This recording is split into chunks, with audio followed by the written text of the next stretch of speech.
Hey, this is Gary Hoover. I want to give you a little visual architectural tour of the United States today.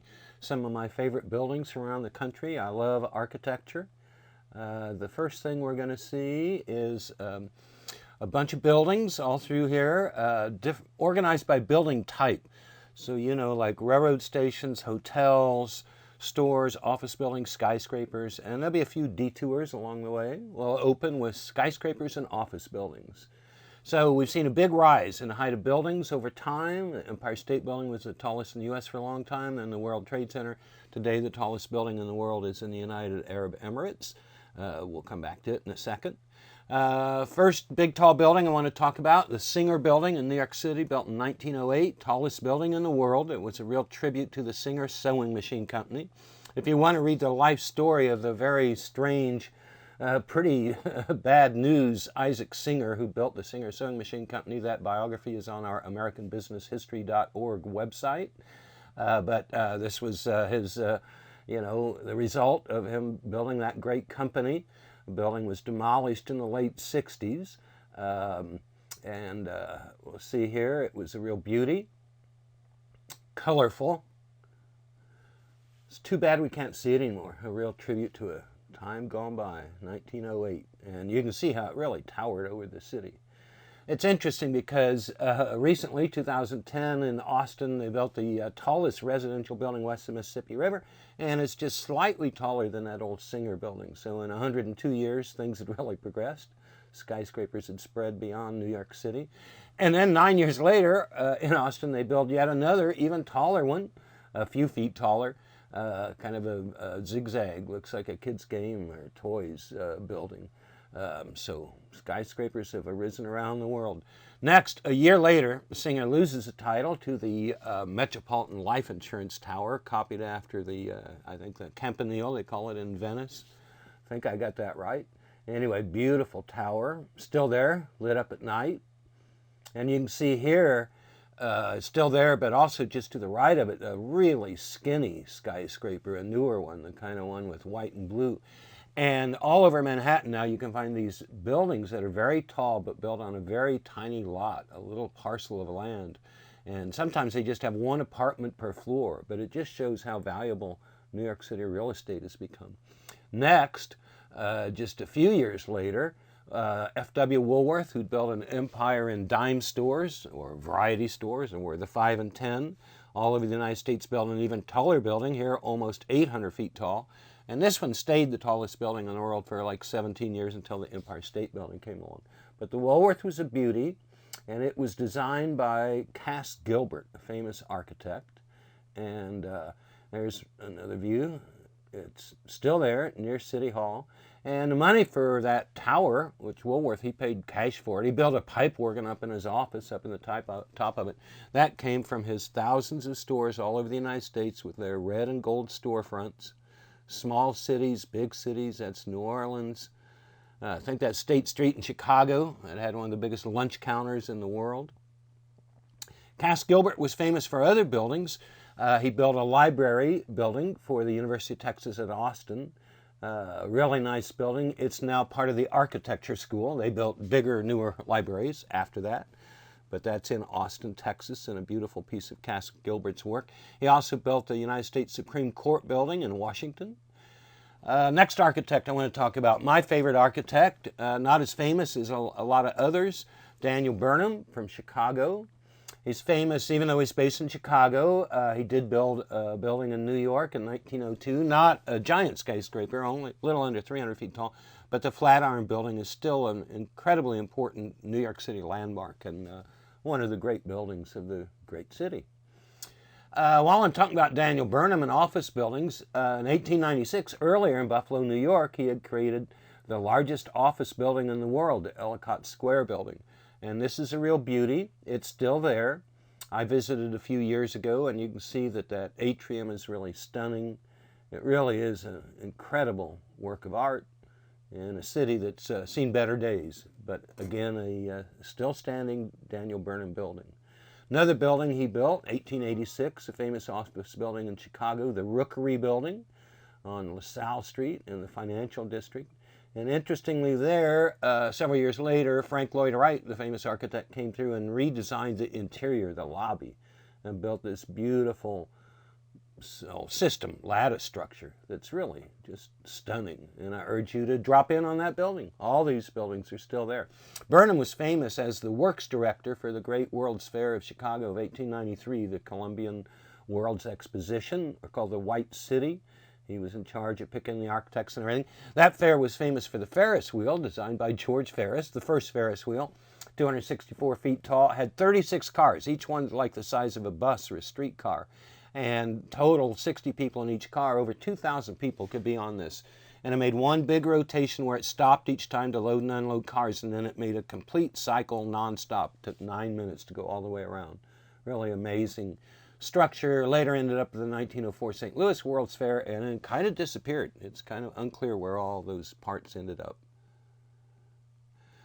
He also designed a plan, Daniel Burnham did, for Chicago in 1909. Civic leaders got together and said, oh, we need a plan for our city. And he drew out big boulevards, opened up the city, really wanted to look like Paris or Washington, you know, big boulevards and everything.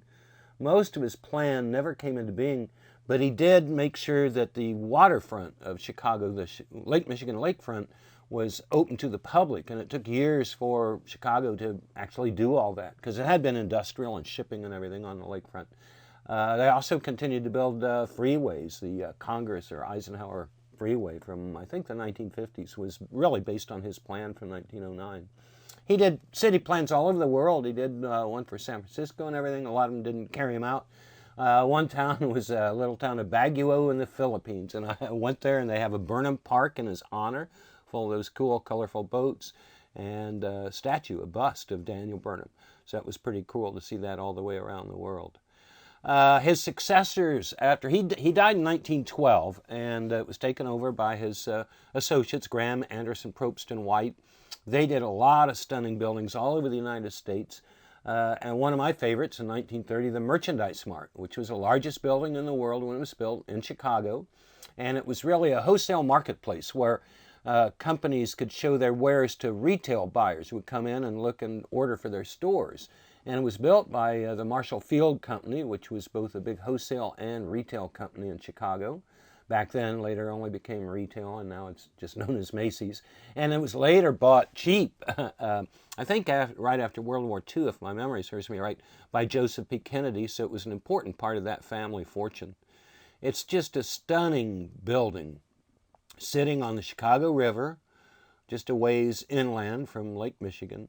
It's just enormous, and they really know how to light that puppy. It's really beautiful at night, and the way it reflects off the water.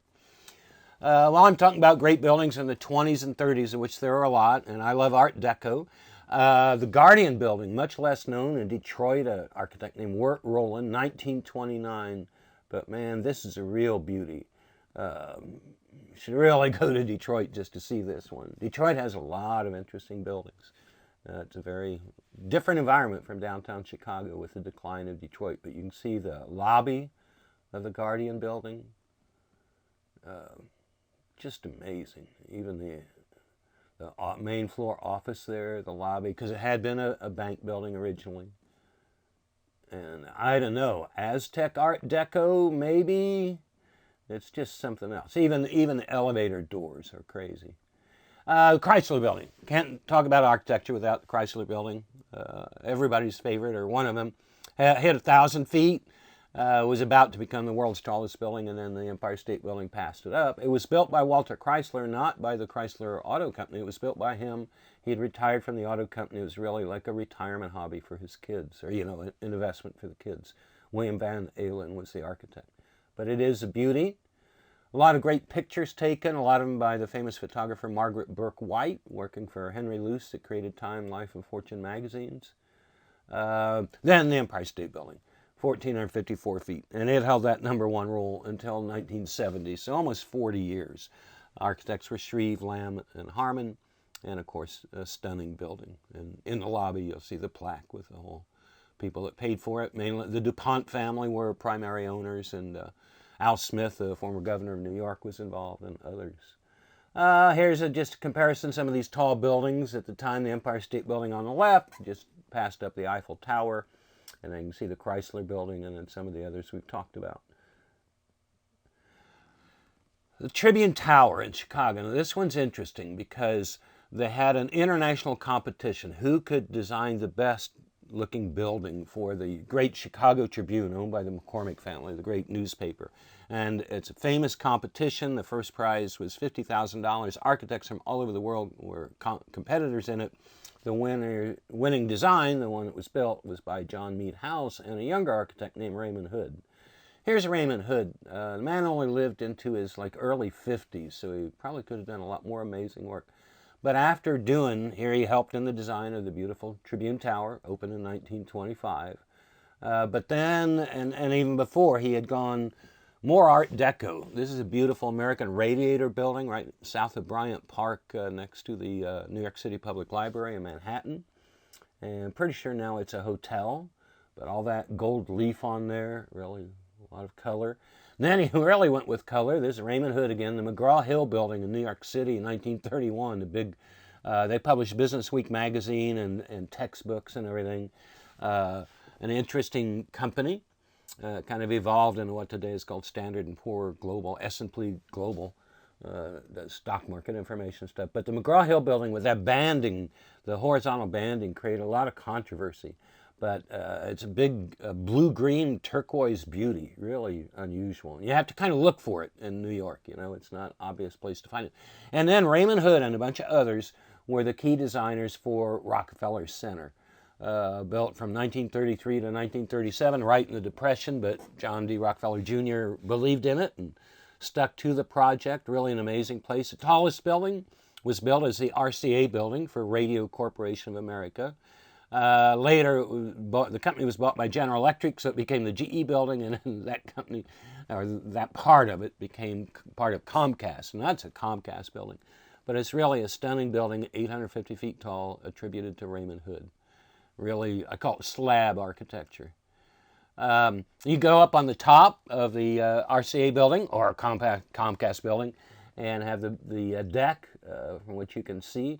A lot of these buildings came on stream in the Depression, and the Empire State Building, I think, or maybe it was this one, only paid its real estate taxes from the ticket sales to the observation deck. Outdoors, very cool. And there you can stand on the top of the RCA building and look right down at the Empire State. NBC headquarters, because that was part of RCA, now it's part of Comcast, is there. The NBC studios and I guess Saturday Night Live and all that, and their late night talk shows broadcast from New York City, and an observation deck, and the Rainbow Room, which is a beautiful restaurant, dining room, event venue at the top of the building, and you can sit there and look out the window at night and see the Empire State Building. Really a stunning place. I was lucky to attend a party there one time.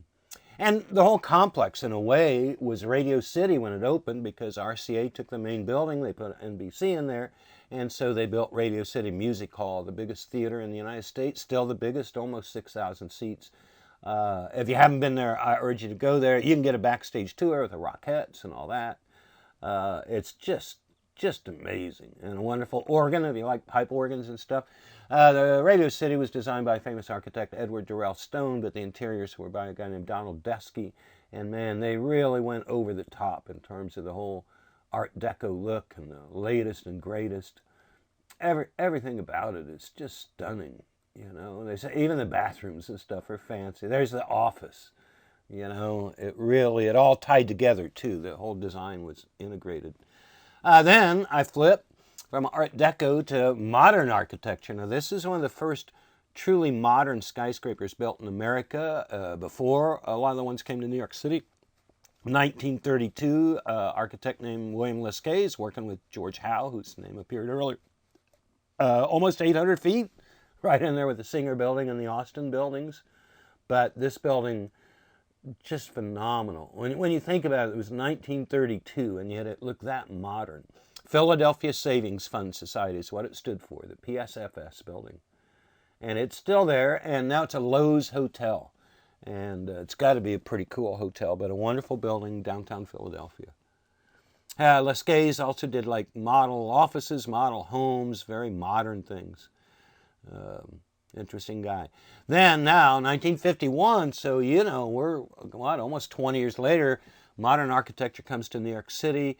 Lever House, it's called, on Park Avenue. It was the U.S. headquarters for Lever Brothers, the giant British company that makes soap and shampoo and all that. Built 1951-52. Very interesting architect. I think he's kind of not as well known as he should be, Gordon Bunshaft. He worked for the giant architecture firm Skidmore, Owings, and Merrill, which I think was the biggest U.S. architecture firm for a long time, certainly the most famous of the big firms, but, a real beauty.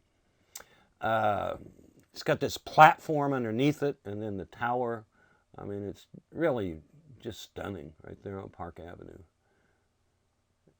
Talking about Gordon Bunshaft, he also built the LBJ Library in Austin, which is another stunning building with all those presidential records up there and files. Really something else. Beautifully lit, right on next to the University of Texas campus. And then we come to one that really is the most famous of the great New York modern skyscrapers. The Seagram Building, built in 1958, so still a few years after the Lever House, almost across the street, right there on Park Avenue, 516 feet tall. The famous German architect Ludwig Mies van der Rohe, I think I got that right, and a younger architect named Felix Johnson, who also became very famous. But Mies was from Germany's famous art school, or whatever, called Bauhaus. You can read Tom Wolfe's book, From Bauhaus to Our House, about that kind of architecture. But this big, straight, unornamented, functional building was then copied all over the United States. Pretty much every American city got a building that looked like the Seagram Building. And you can imagine it when it was new in the 50s, and all the other buildings except the Lever House around it were old. You can see the Waldorf Astoria Hotel from the 30s behind it with the two tops, the two towers on it. Man, it had to really stand out, and it really had to be an eye-popping building. A beautiful ground floor and everything. Fountains out front. I used to work across the street and go over there and eat Sabret's hot dogs sitting next to those fountains. Really wonderful. While we're talking about interesting office buildings, I can't skip the John Deere headquarters in Moline, Illinois from the 60s. Designed by a guy named Eero Saarinen. We're going to come back to him in a minute. And completed, he passed away, and it was completed by his younger partner, Kevin Roach, who went on to great success. But the John Deere in Moline is still the headquarters. You can go into it. It's got like a creek flowing through it. It's got like a garden inside it. It's just crazy. And they have this big showroom where they show off examples of all their equipment. And that's actually open to the public. If you go out and go to Moline, Illinois. They also, downtown Moline, John Deere has a wonderful history center. The company was founded in 1837. It's one of America's greatest companies. And I think that office building kind of shows their pride in what they're doing. Next interesting building, Kevin Roach, who was Saarinen's successor in 1967, did the Ford Foundation building in Manhattan, New York City. Actually, there you got the Chrysler building straight down the street. And the weird thing about this, it was one of the most expensive buildings ever built at the time in terms of cost per square foot, because the lobby, the atrium, is like a forest or a garden. It's truly remarkable. Yeah, of course, the Ford Foundation had a lot of money that Henry Ford had left to them, or the Ford family gave. One more odd office building. This one you can't visit. It's closed now. I'm not sure what's becoming of it. But in Tacoma, Washington, Weyerhaeuser, America's greatest timber and lumber company, a really fascinating company to study their history. They operate something like over 20 million acres of timberland today. They're still going. But they moved their headquarters and they're no longer here. But this was really a green building. I mean, it had things growing on it.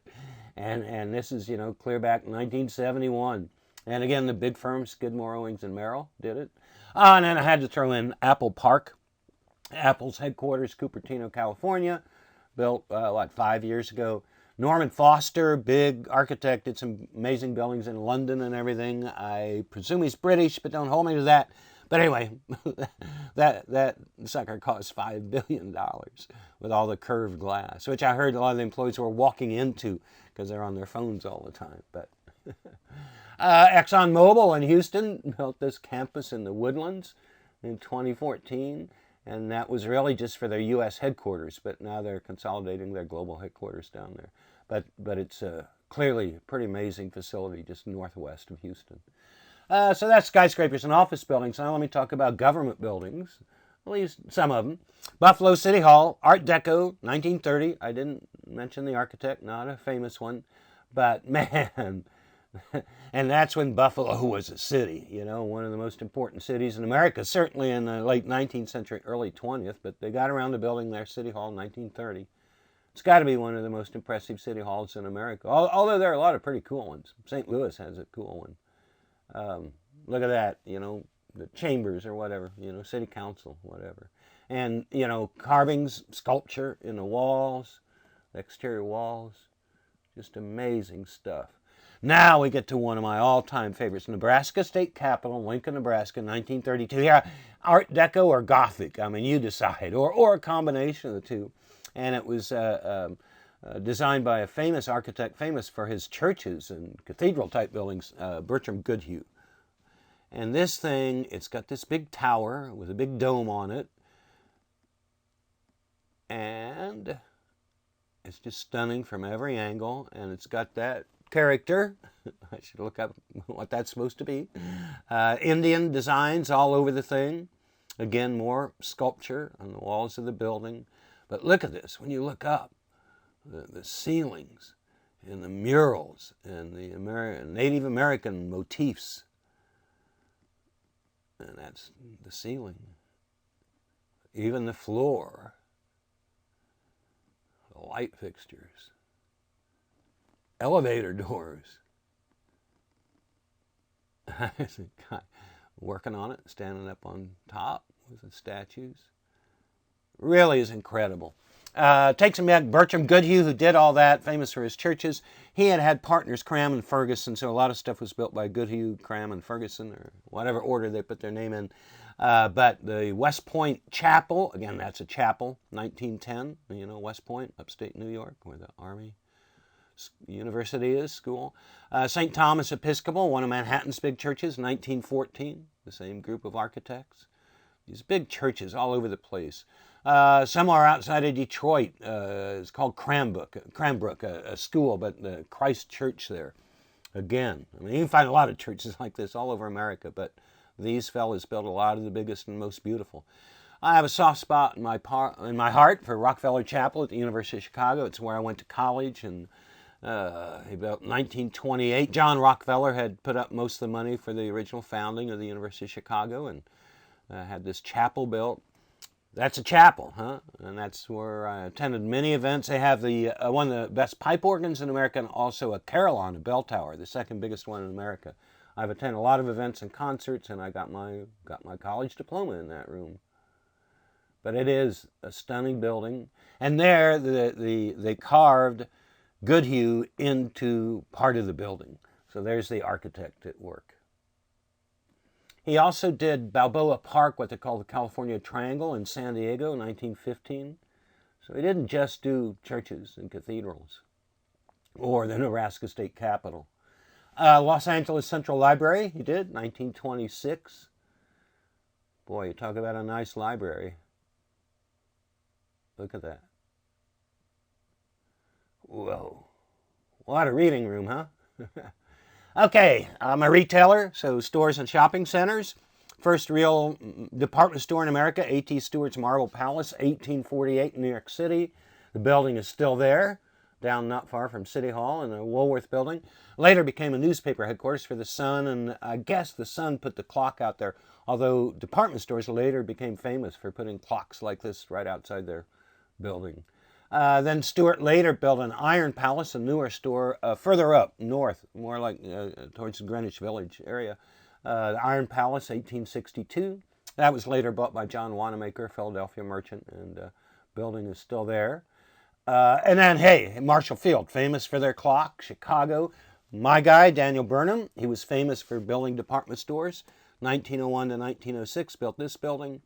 Beautiful columns and, you know, all these beautiful fixtures, but you can see on the left at the top the Tiffany stained glass mosaic dome. It's the biggest glass mosaic dome in the world. Louis Comfort Tiffany designed it. 6,000 square feet of glass, 1.6 million pieces. And it's just stunning. And that's downtown Chicago, was the Marshall Field store. Now it's the Macy's store on State Street in Chicago. Really worth seeing. That was like their main dining room. I think it was the Walnut Room. It's where they put the big Christmas tree at Christmas. Burnham also did Filene's famous store in Boston, 1911. Same era, he designed the John Wanamaker giant store downtown Philadelphia. It's still there. It's Macy's too. It has this beautiful atrium. It's famous for its pipe organ. And it's the largest functioning pipe organ in the world. Because when people like Wanamaker built stores and had Daniel Burnham design them, they were showmen. They wanted the public to just be wowed by those stores and come in and have their breath taken away. They had a lot more in common with Disney World and Disneyland than they have with today's Macy's. Sad to say. But and then there was a guy named Harry Gordon Selfridge. He was a guy from Wisconsin who worked for Marshall Field. He was his right-hand guy. He wanted, I think, more ownership in the company. Maybe Field didn't give it to him. Anyway, he ended up leaving Marshall Field and finally settled in London, where he built the first real American-style department store on Oxford Street. And he had Daniel Burnham design it, although because English law required you have British architects, I think other architects got most of the credit, people from England. But Burnham really did the design based on, what he did in the United States. And it's still there. It's actually now, it's kind of surpassed Harrods as the most talked about department store in London. It got new owners a few years ago. It's an amazing store, still there. Go see Selfridge's in London. Louis Sullivan was a minor competitor to Burnham. I mean, he was a brilliant man, but he had drinking issues and was not financially successful. The two didn't always really get along. Architecture critics love Louis Sullivan. One of his more famous buildings, he did a lot of cool ones, was a department store in Chicago. It was Carson Pirie Scott. It was Marshall Field's main competitor, just a couple of blocks away. And the building was built from the 1890s to 1902, Louis Sullivan. But the amazing thing about this building, still there, was the exterior, the ground floor with this incredibly ornate ironwork. And Carson Pirie Scott is probably, architecturally speaking, the most important retail building in the world. There's been a whole book written about Carson Pirie Scott building. It's not a department store anymore. At one point, I think it had a Target store in it. It may still in apartments.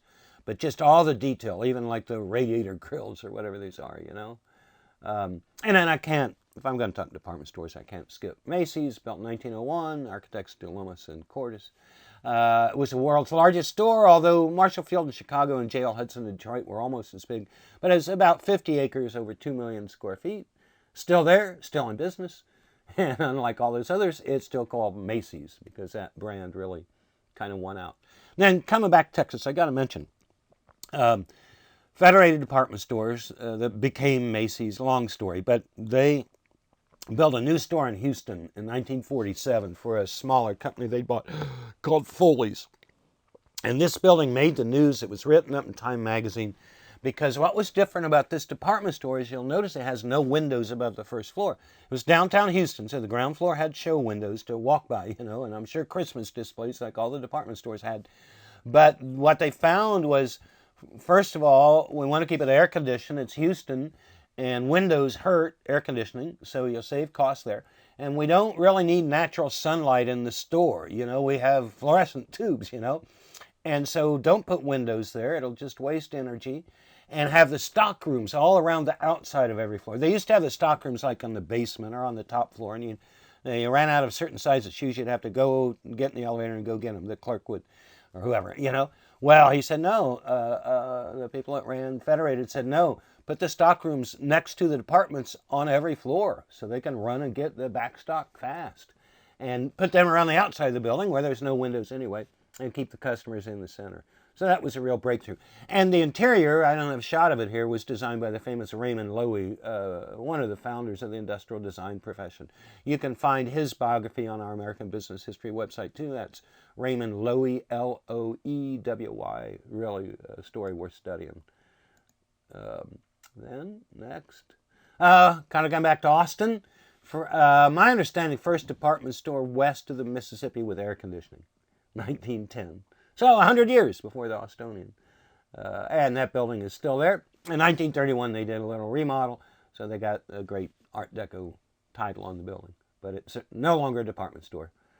I got to show what most people consider the first supermarket, built in 1930. A guy named Michael Cullen, but he called the store King Cullen with K's, you know, to be snappier.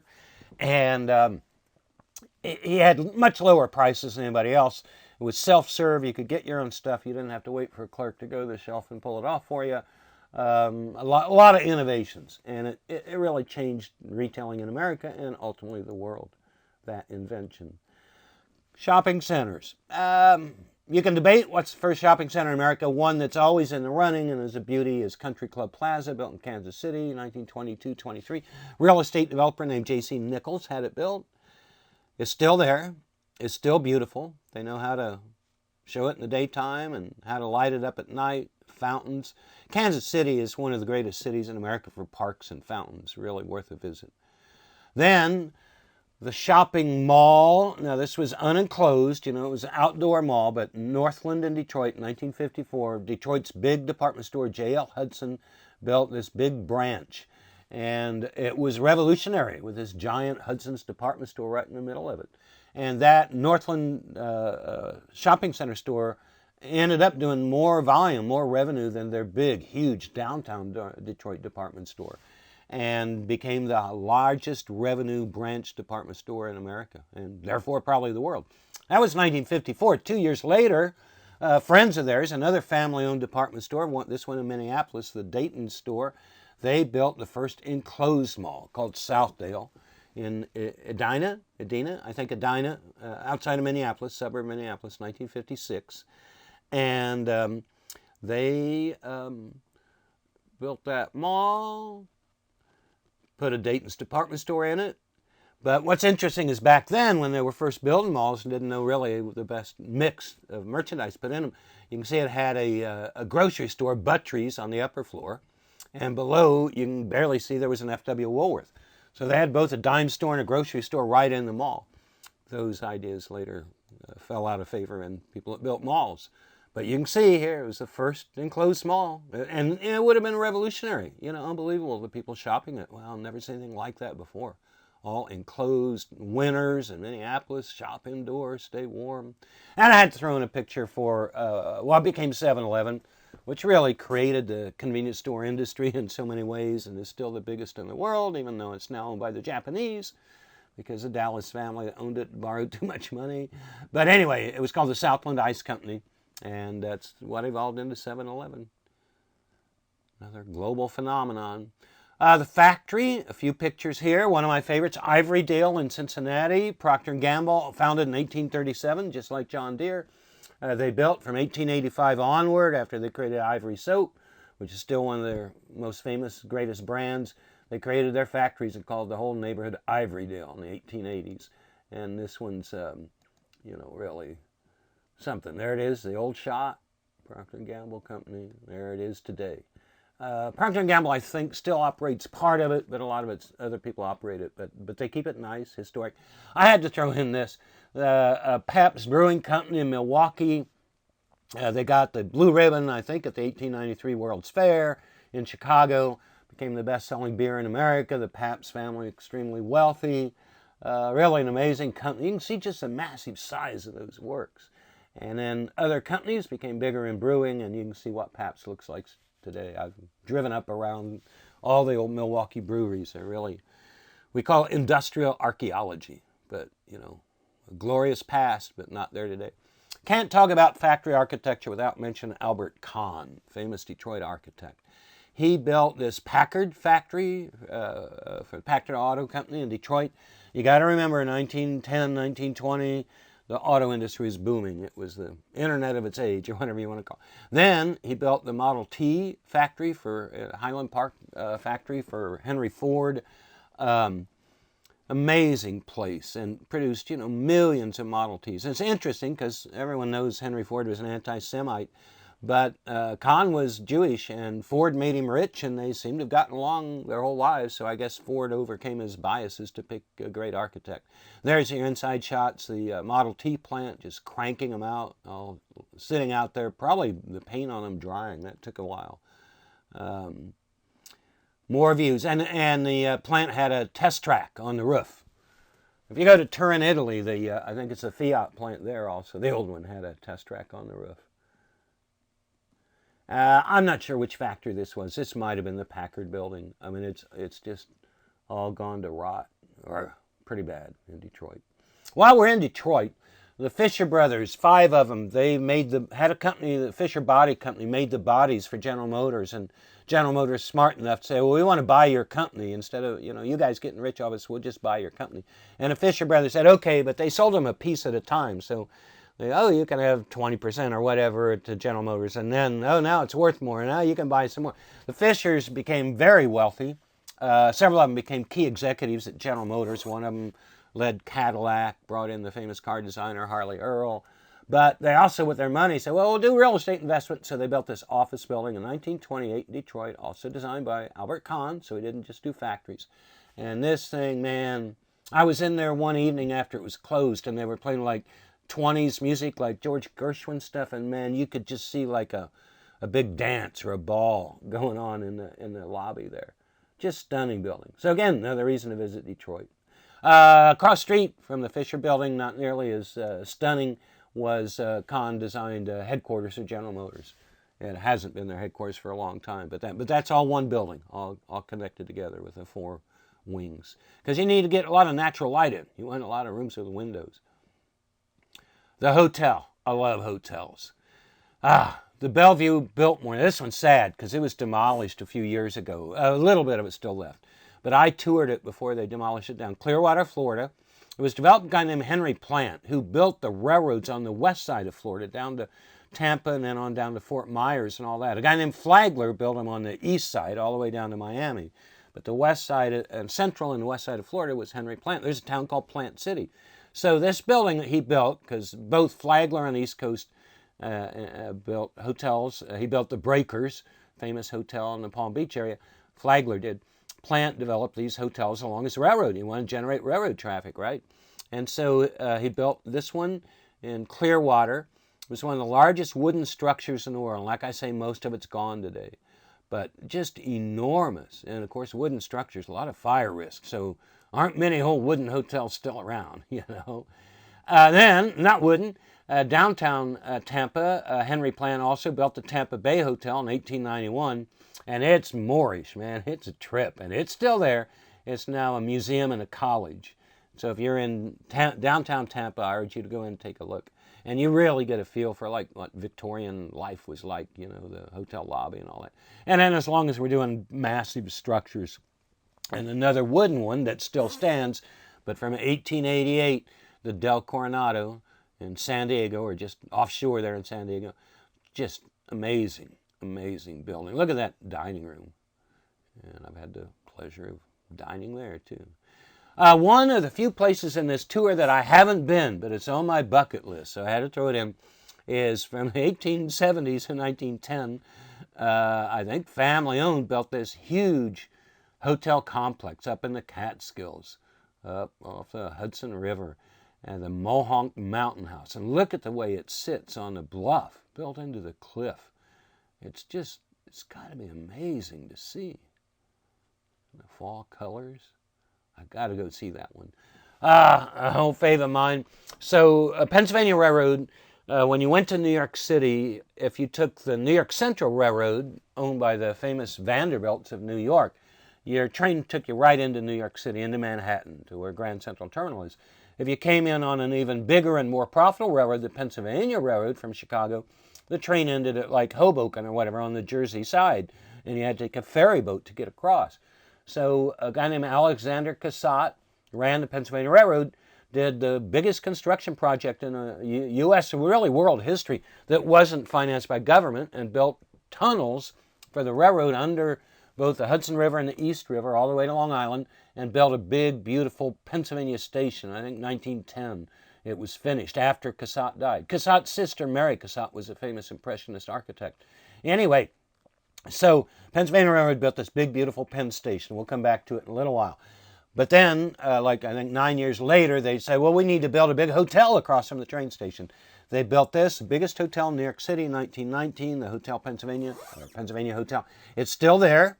It's a little rundown last I was there, unless they put more money into it.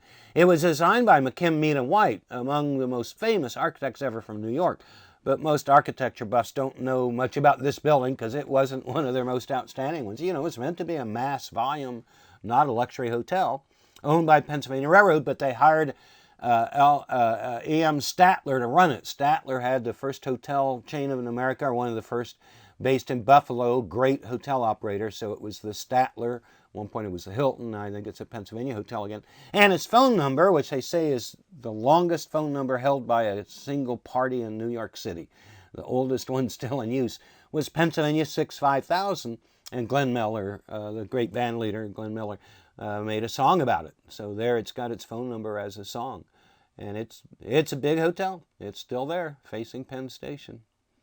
Hotel New Yorker, built a few years later, then became the biggest hotel in Manhattan. Again, a mass market, not a luxury hotel. Was a big success. It was run by a brilliant hotelier, a guy named Ralph Hitz, H-I-T-Z. And this is a hotel I first stayed at when my parents took us to the New York World's Fair in 1964. And I've been there several times since. Really, and a pretty good diner on the ground floor. But the New Yorker, with its great sign on the roof. If you ever watch a David Letterman show, the opening credits, you would usually see the New Yorker sign. Then, now we got to go upscale. Oh, Waldorf Astoria. You know, New York City has so many great hotels. The Plaza and Essex House and on. Pierre, whatever. But I still think the Waldorf Astoria is hard to beat. Built in 1931. Originally it was all the Astor family, the wealthy New York family. Conrad Hilton, his biography is on our AmericanBusinessHistory.org website. Amazing guy. Bought control of this hotel in 1949. The building alone in the last few years sold for over $1 billion. But Hilton still has the rights to operate the hotel. That's the famed Peacock Alley. One of my favorite places in New York to people watch. Just sit there and watch whatever presidents and kings and queens. In World War II, there were so many European royalty staying there that when the switchboard would get a call saying, I need to talk to the king, they'd say, which one? And just an amazing place. And that's the lobby of the Waldorf Astoria. And it's been redone. Now they're partially condos. A few blocks away, the St. Regis, which later became a Sheraton, and then Marriott bought the people that own Sheraton, so now it's a Marriott. 1904, and guys named Trowbridge and Livingston were the designers. But the coolest thing about the St. Regis, which is a luxury hotel, is a famous American artist, muralist, painter, poster guy. Maxfield Parrish did this mural of Old King Cole, and that's above the bar at the St. Regis. And if you go to New York City and don't tour the St. Regis and step in the bar, you're making a mistake. It's really amazing. And there's a close-up. Old King Cole. It's just stunning. And now what's interesting is on the other side of the continent, for other owners, Trowbridge and Livingston also built the Palace Hotel in San Francisco, which later became a Sheraton, so now it's a Marriott, built in 1909. It has this beautiful dining hall, you know, the Palm Court or whatever you want to call it. But again, it's got a Maxfield Parrish mural, same architects, and then above the bar, the Pied Piper. Now here, the hotel owners they said, oh, it's a work of art. It shouldn't just be in a bar. And they tried to like sell it to a museum or auction it off or whatever. It's worth over $4 million. And there was such a public outcry, they had to change their mind and restore it and keep it in the bar. So it's still there for you to see if you ever get to San Francisco. Palace Hotel. While you're there, down the street, this one was a part of the Westin chain, so it also got bought by Marriott. 1904, the St. Francis, and really kind of the queen of San Francisco in a lot of ways, although San Francisco has so many amazing hotels, the Fairmont, the Mark Hopkins, all that jazz. But it has a beautiful Art Deco lobby. It's another stunning place. Then we go to one of my all-time favorites, the Hilton Chicago now, but it was the Stevens Hotel. Conrad Hilton bought it in the late 40s, called it the Conrad Hilton, and now Hilton Chicago. Biggest hotel in the world, 3,000 rooms when it was built. Designed by the great Chicago architects Holabird and Roach. And it's a stunner. It's just a massive hotel. Today it has more like 1,500 rooms because the rooms were 3,000 small ones, so they've merged them and made bigger rooms. A lot of the rooms have 2 bathrooms. Pretty cool. But man, the public areas, the ballrooms, everything's amazing. A few blocks away, Conrad Hilton also bought at the same time after World War II the famous old Palmer House. Potter Palmer was a rich Chicagoan. He was a partner with Marshall Field. He built this hotel in 1871. And it's just got this beautiful lobby. Again, the ballroom's a big entertainment room where all the stars, Diana Ross and the Supremes and everybody perform. Just an amazing hotel. And Hilton came to Chicago and wanted these big hotels. And he was a Texas-based, New Mexico-raised hotelier. And he wanted these great hotels. And the whole story of how he was able to buy them, fascinating business story, is on the website if you look at our Conrad Hilton biography. Amazing man. And then, not far away, it was called the Burnham Hotel, but it was originally the Reliance Building, an office building. And these people converted it to a hotel, and it's changed hands since then. 1895 office building. Now it's called the Stay Pineapple Hotel. But you look at the inside. It's still got like the ironwork on the elevators, the ironwork everywhere. And on the floors, you can see, these are hotel rooms. You can see they still have a transom up above. Some of them, I think, still have the mail slot. Yeah, you can see a mail slot in the door because they were offices. So I stayed there once, a very cool place to stay. The Carew Tower in Cincinnati, 1931. It was an early mixed-use project. It had a department store and a hotel and all this jazz, and offices, like Rockefeller Center. Big, beautiful complex. But the cool thing here was, this one today is a Hilton, the Netherland Plaza Hotel, which is part of that Carew Tower complex. This is one of the great Art Deco buildings in America. And again, Cincinnati. Most people look to New York, maybe Chicago for Art Deco buildings, but this thing it's just unbelievable. And I haven't stayed there, but I've sure been in the building and taken pictures. But you talk about fine Art Deco design. I got to come back to Texas. Here we go back, 1857, the Menger Hotel. You can stay there. It's where Teddy Roosevelt at the bar put together the Rough Riders before heading off to San Juan Hill or whatever. Beautiful lobby, not a huge hotel, not outrageously expensive. Last I stayed there. A few blocks away, now a Sheraton, the Gunter, 1909. Another cool old hotel. And then a few blocks from there, the St. Anthony, also 1909, the same year. I guess San Antonio was booming back then.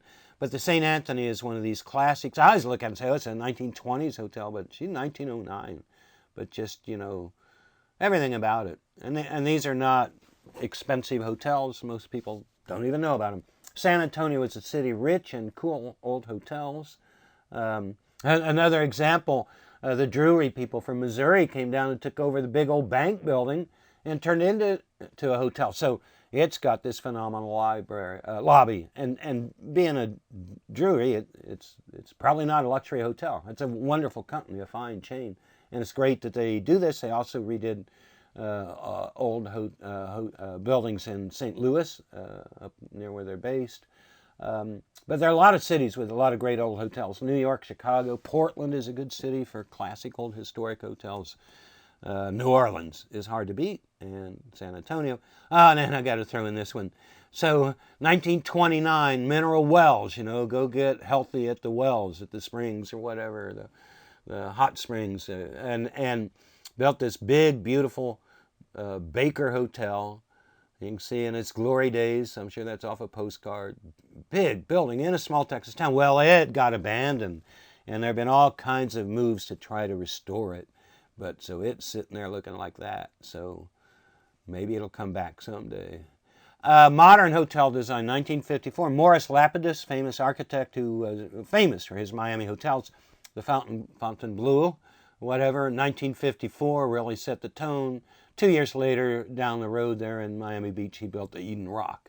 And those are two classics of his architecture style. But he also, in 62, came to New York for the people-owned Loews, L-O-E-W-S, still has hotels, including that one we talked about, the PSFS building in Philadelphia. Well, they had him build the Americana Hotel. It's changed hands since then. Sheraton has it now, so that means it's Marriott. But anyway, really stunning building built just in time for the New York World's Fair of 1964, and really looked a lot different from any other hotel in New York City in 1962. Then we got to say, 1,000-foot tall hotel in Dubai. Looks like a sail. I drove out there and said, I just want to come in and look around and said, well, do you have a lunch reservation? I said, well, I was just going to drop in for lunch. So, oh, you don't have a reservation, you can't come in. And they turned me and my rent-a-car around. So I didn't get to go inside, but that's what the atrium looks like. Whoopee. And you can play tennis on the roof. Just crazy. Museum and arts. Kind of a diverse group here. Upper left-hand corner, the famous round Guggenheim Museum with its big ramp stairway. I didn't show all the pictures. Frank Lloyd Wright is undoubtedly the most famous American architect and the one, no most books written about him and everything else. Did amazing stuff, but my focus here is more often on lesser-known architects. And then the other thing he designed, lower left corner, is Falling Water, which was a house for the Kaufman family from Pittsburgh, department store owners, and it has a waterfall through the building. Frank Lloyd Wright, he kind of made up his own legend, his own stories. Definitely an interesting guy. But, some of his buildings leaked and stuff. He may not have dotted all his I's and crossed all his T's. Skipping a whole different place. The Cloisters, the Metropolitan Museum of Art in New York said, oh, we're going to bring all this medieval European art over and buildings. In 1938-39, they put the Cloisters in the upper part of Manhattan Island along the Hudson River. Stunning place. Most visitors to New York City never even hear about the Cloisters. But it's part of the museum complex, open to the public. They have chapel. They lifted whole buildings out of Europe and chunks of buildings and moved it to this beautiful park on the Hudson River. And there you can see, looking south, it's got to be the George Washington Bridge on the right, going to New Jersey, and then Manhattan as you look south, but in this beautiful park in Manhattan. So really worth seeing if you get to New York City. Now a whole different thing. Out in the countryside in my native state of Indiana, there was a model community, like a socialist community or whatever, New Harmony. And I've forgotten who all was involved in it. I think maybe one of Lincoln's kids or Pullman's kids. Anyway, look it up, New Harmony. Well, it's a historic site. That community is long gone, like most of those utopian communities. Amana, Iowa, and Oneida, New York, and all that. But a guy named Richard Meyer, architect, loves white, built this in 1979 when they made it like, a big park deal or historic site. And you're out in the countryside in southwestern Indiana, and it's just so cool and so like out of place in a way, but white, like a ocean liner. Out in the countryside, very quiet, not a lot of tourists there. It's not that easy to get to. Well, then he loves white. Same guy, when John Paul Getty dies and everything, ended up building this incredible museum above Los Angeles, above the Pacific Ocean in the late 90s. You have to get in a tram thing here. Park your car down below near the highway and then ride a tram to get up to the main building. And it's just, the art is phenomenal, but more than the art is just the setting. Because you look one way, you see downtown Los Angeles, you look the other way, you see the Pacific Ocean. It's just incredible. While we're talking art museums, and I'll stay with white, the Spanish architect Santiago Calatrava, who really was into curves and interesting shapes, in 2001 designed this art museum for Milwaukee. It sits out on Lake Michigan, and every angle is a different view, as you can see. That's the walkway you go through to get out to the main part of the museum. Just truly unbelievable. Truly unbelievable. Worth a trip to Milwaukee, which has a lot of other cool buildings too, in addition to the old breweries. I didn't even bother to look up which building is which. These are just some of Calatrava's buildings, mainly in Europe. Just a trip. And his bridges. How about that? A footbridge. So the guy really knows how to make curvy buildings. Well, now that leads me back. I want to come back to another guy who also understood curves. But I got to go back to this story. I talked earlier about the Chicago Tribune Tower, international competition. It was won by John Meadhouse and Raymond Hood, who went on to Rockefeller Center and all that. But another party that it really affected was, well, they had entries, hundreds of entries. The collectors collect the book that has pictures of every entry. And these were some of the other entries. And you can see, while with the winner, they went Gothic, some of the other ones were very different and very modern. The one in the middle for sure, the one on the left. Well, the one on the left came in second. And that was designed by a Finnish guy, L.L. Saarinen. And Saarinen, living in Finland, said, wait a minute, we got $20,000 just for entering a contest. They like my architecture in America better than it's selling here in Finland. Let's move there. So he moved, and his son, Eero, who went on to become a famous architect, and Eero, among his most famous structures, I talk about curves, is the St. Louis Gateway Arch. He did finished in 1965. I think the original design was something like 1952 or something. Just stunning. And you can ride like a little car up to the top, and then there's observation windows at the top, and I urge you to do it. And at the bottom of it is the, like Lewis and Clark, Jefferson Expansion, whatever, Louisiana Purchase Museum, all about the history, because it's a gateway to the West. And for 5 years, my office was a couple of blocks away, so I spent a lot of time over there. Go over at night, just stare up the sides of it, because if you stand at the base of it, the angle and the way you see the world looking straight up, it's just phenomenal. But that's Eero Saarinen. He also did the TWA terminal in 1962 for Trans World Airlines at JFK Airport. Stunning building.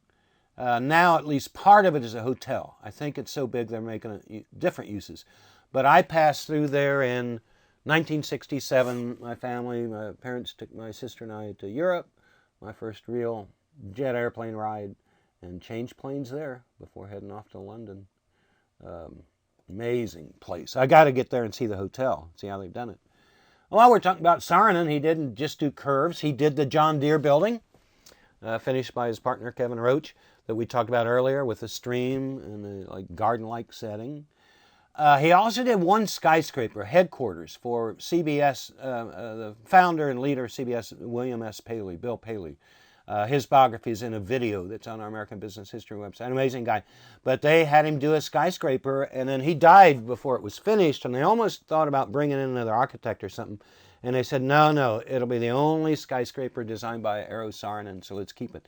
And they had to go find this special black granite. I want to say it was from New England, maybe Vermont, and to cover the thing in. And it's just a stunning building and the way it meets the street. And because CBS was the most important TV network for many years, it's still a very important company, the people in the industry called it Black Rock, because, that's where Walter Cronkite was, and that's where, or at nearby studios, but Walter Cronkite, Edward R. Murrow, all the great history of CBS, I Love Lucy, all those decisions, in this building or its predecessors.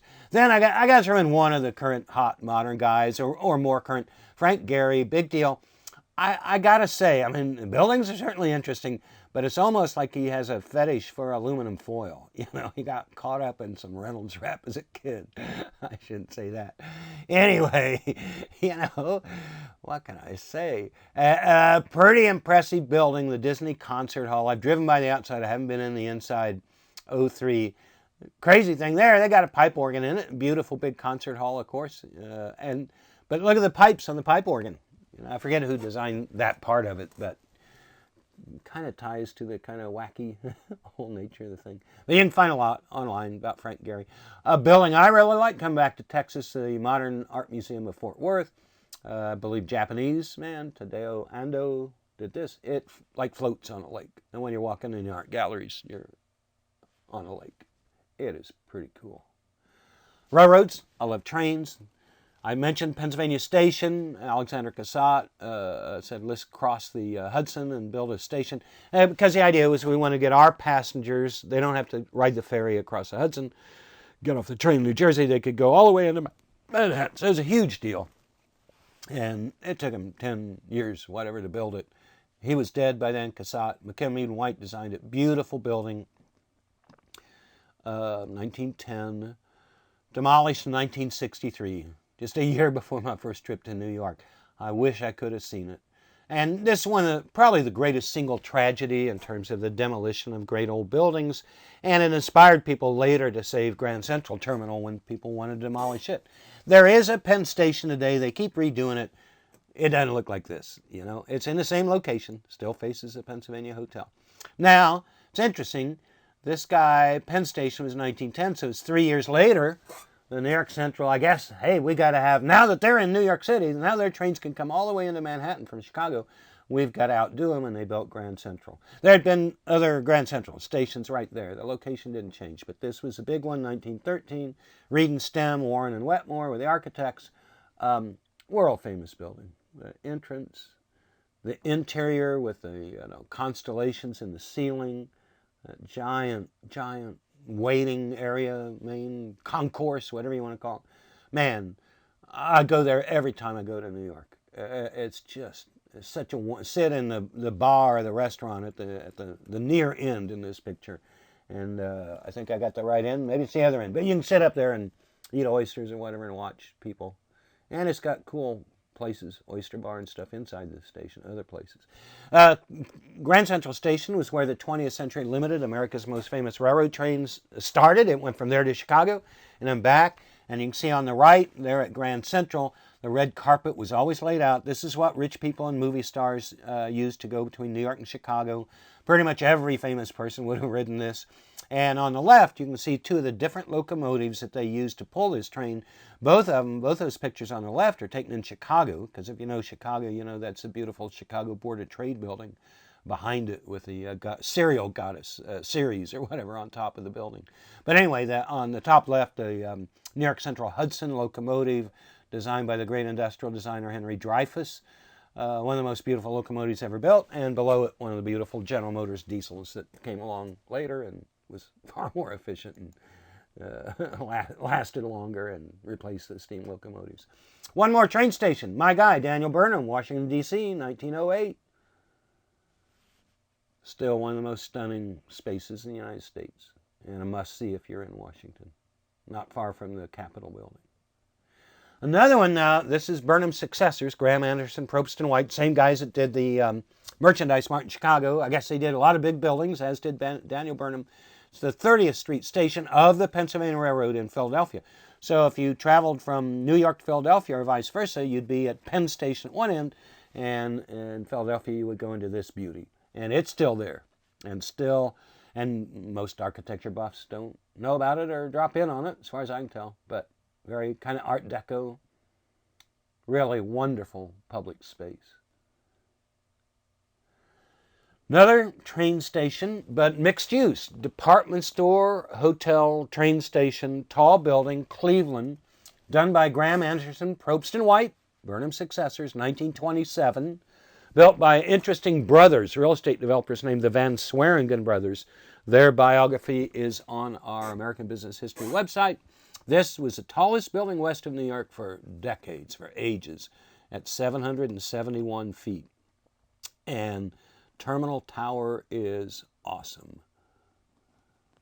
Stands there, like I say, department store to the left, hotel to the right. I think I've got that right. Lit up at night. And the whole tower is offices. So that's just an amazing building and worth seeing. And now it's changed. The hotel's still a hotel. The department store's gone. At one point there was a casino in there maybe. Hard to keep track. Back to Buffalo. Guys named Fellheimer and Wagner designed this. So this would have been a stop on the 20th Century Limited after it left New York City. But really a stunning railroad station. And then the same guys, 1933, so what is that, 4 years later, they build Cincinnati Union Terminal, which is really the greatest Art Deco train station in the United States. So along with the Netherland Plaza Hotel downtown Cincinnati, these two things alone are worthy of a visit to Cincinnati. Now this is today a museum complex. Cincinnati history, the railroads, all kinds of stuff. And I didn't realize I had an organ in that lobby. But this big semicircular lobby, very cool, with murals on the walls. And you can see here, yeah, with a big dome over it. It's just stunning. And that's the entrance to multiple museums, maybe 3 of them. with this mural all the way around. The office, you can get a backstage tour. I took that, and you get to see the office of the station manager, you know, with a map of the U.S. so you can see where all the railroads went and everything, and his bookcase, but all very Art Deco, really stunning place.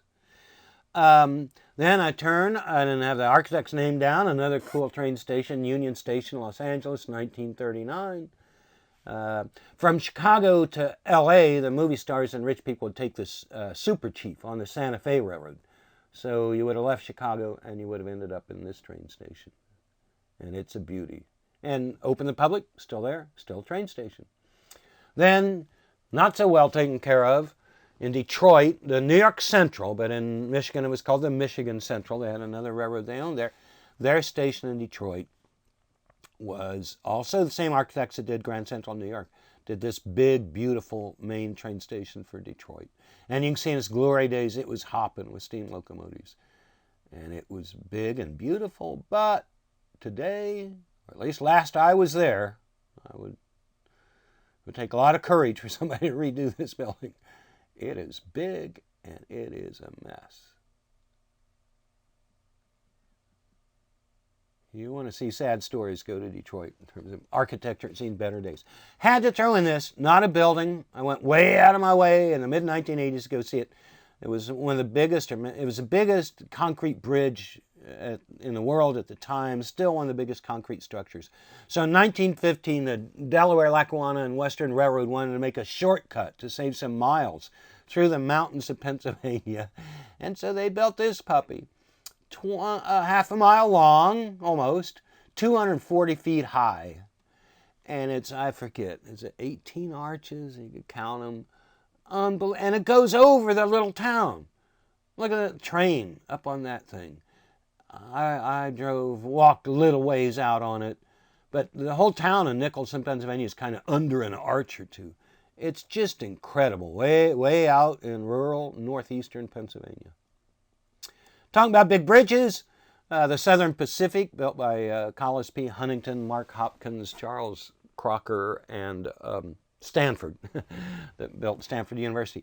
They built a railroad from New Orleans to L.A., runs through my town where I live, Latonia, Texas, but they had to cross the Pecos Bridge, 1892. The bridge lasted till the mid-40s, that thing, and it's even a little taller, I think. Yeah, look at that old metal bridge holding the weight of that train. But then 1944, they replaced it. I've walked a little ways out on that one. That's a pretty scary thing. 275 feet high over the Pecos River out in West Texas. Real near the Mexican border. Just an amazing structure. And the railroads built a lot of amazing structures and tunnels and everything, but that's just one. Then, art.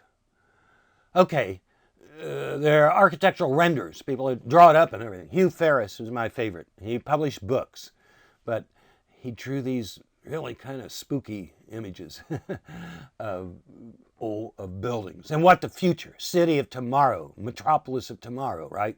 What it might look like with these big connected structures, bridges which are full of apartments. Those are apartments or offices or whatever built right into the bridge.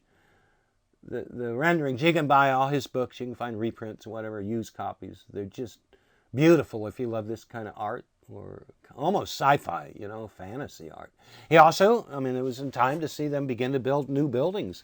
So that sure looks like the Lever House to me. Then, I just had to throw this in. I just came across this guy on the internet. He's an artist, I forget where from. He does art where he misshapes buildings. So none of these are real buildings. I don't think so. But the guy has got quite an imagination. You know, that or he's smoking something. It's great. Has a sense of humor. Long balconies, I guess. You pay extra for the big balcony. Or if you want to live in the desert.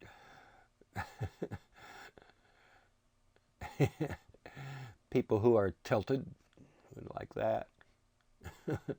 or curved. Just too top heavy. Too top heavy. And here there's a building just like popped out of line, decided to walk out in the middle of the street. Floating away.